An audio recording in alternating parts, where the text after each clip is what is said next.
Hello friends, good afternoon. Welcome to my YouTube channel. আমি সুমন চক্রবর্তী। আজকে এই ভিডিওতে কেমিস্ট্রির ওপর একটা ভিডিও দিয়েছিলাম, দ্রবণ।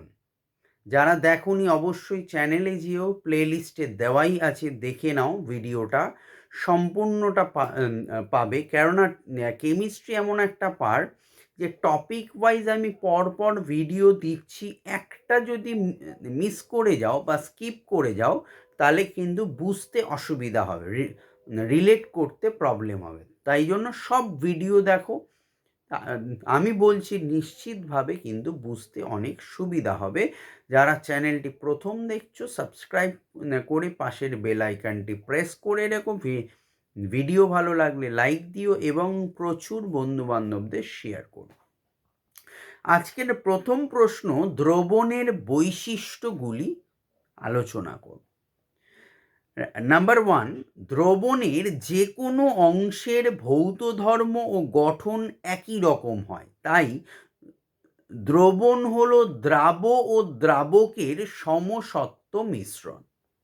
1 2, দ্রবণের মধ্যে দ্রাবের কণাগুলি এত সূক্ষ্ম অবস্থায় থাকে যে খালি চোখে তো নয়ই, এমনকি শক্তিশালী অণুবীক্ষণ যন্ত্রের সাহায্যেও দেখা যায় না। 3, দ্রবণে দ্রাব ও দ্রাবকের অণুগুলি তাদের নিজ নিজ ধর্ম বজায় রাখে। 4, বহুক্ষণ স্থির অবস্থায় রেখে দিলেও দ্রবণ থেকে দ্রাবের কণাগুলি থিতিয়ে পড়ে না। 5, দ্রবণ প্রস্তুতির সময় তাপের শোষণ বা উদ্ভব হতে পারে অথবা নাও হতে পারে। 6, দ্রবণের উষ্ণতায় পরিবর্তন ঘটিয়ে দ্রবণে দ্রাবের পরিমাণ বাড়ানো বা কমানো যায়। 7, জলীয় দ্রবণের বর্ণ দ্রাবের বর্ণের মতো হয়। তুতের বর্ণ নীল, তাই তুতের জলীয় দ্রবণের বর্ণ নীল। 8, পরিস্রাবণ বা আস্রাবণ প্রণালী দ্বারা দ্রবণ থেকে দ্রাবকে পৃথক করা যায় না।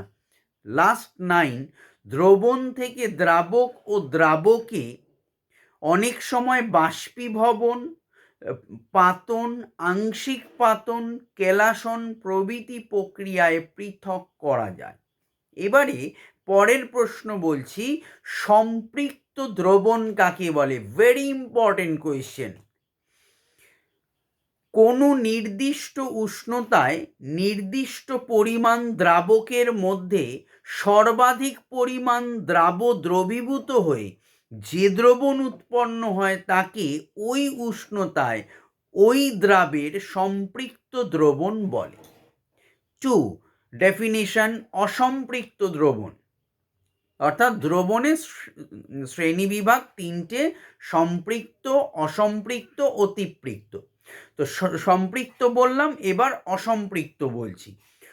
কোনো নির্দিষ্ট উষ্ণতায় নির্দিষ্ট ভরের দ্রাবকে সর্বাধিক যে পরিমাণ দ্রবীভূত হতে পারে তা অপেক্ষা কম পরিমাণ দ্রবীভূত থাকলে যে দ্রবণ উৎপন্ন হয় ওই নির্দিষ্ট উষ্ণতায় ওই দ্রবণকে অসম্পৃক্ত দ্রবণ বলে।